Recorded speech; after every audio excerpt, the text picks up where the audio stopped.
What is stress? The definition of stress is emotional or physical tension. This emotional or physical tension can come from thoughts and feelings of frustration, anger, nervousness, and a lot of other negative emotions. There's also some positive stress that exists, but for the most part, all of us recently have been experiencing way too much stress.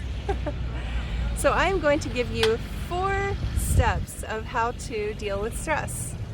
The first one is awareness. Learn to be very aware of yourself, of your thoughts, of your feelings, of your body, what your body feels like.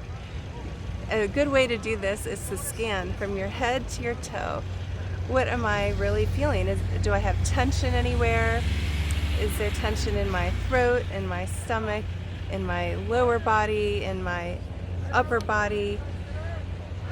You might notice a habit of whenever you're starting to feel tense or the little tiny bits of tension creeping on you, you might always hold it in the same place. So when you start to scan your body every day, every hour, every few minutes, you can get in the habit of thinking, oh, I'm starting to hold a little tension there.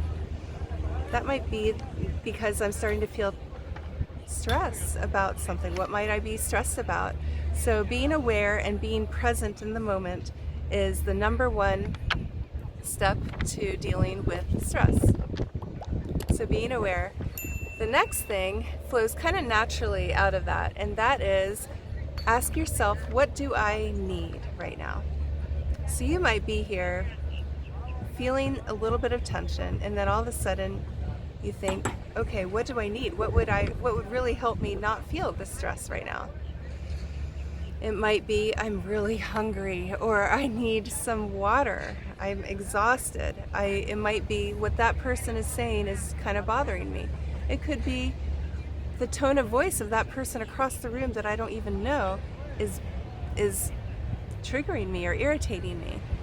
For example, if the voices are bothering you, moving away from them or just sometimes just acknowledging it can actually help. The third thing you can do to reduce stress in your life is have clear goals, knowing exactly what you want. For example, if you have a goal of next week, by Monday of next week, I will have completed this project, completing the finances for your job, whatever it is, make sure you state clearly what exactly that means. And make it one goal, make it very concise. You don't want, oh, I'm going to do this and this and this and this, and the project encompasses everything. No, you want it very specific. And the last step is, once you've done that and you are working your hardest towards that goal, the last step is to let go. Let go of things you can't control. For example, I'm letting go of that car that just drove by. I wanted this to be a perfect video, but I am letting go of that because my message to you, my intent, my focus is to get my message across. So I'm going to let go of things I cannot control.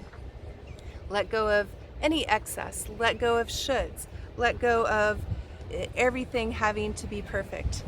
Let go of needing every single detail to be perfect before you even start or before you finish. Sometimes you need to just complete something and then move on. Make sure that you don't have shoulds. You should not have shoulds in your life. So let go of shoulds or feeling like you should be a certain way or should do something. And once you have a clear goal, do your best to go towards it and let go of the excess shoulds, perfection, and things you can't control. That will alleviate a lot more stress in your life. Thank you for joining me today on Soul Spa, and I hope you enjoy the process of letting go of stress you don't need anymore. Thank you.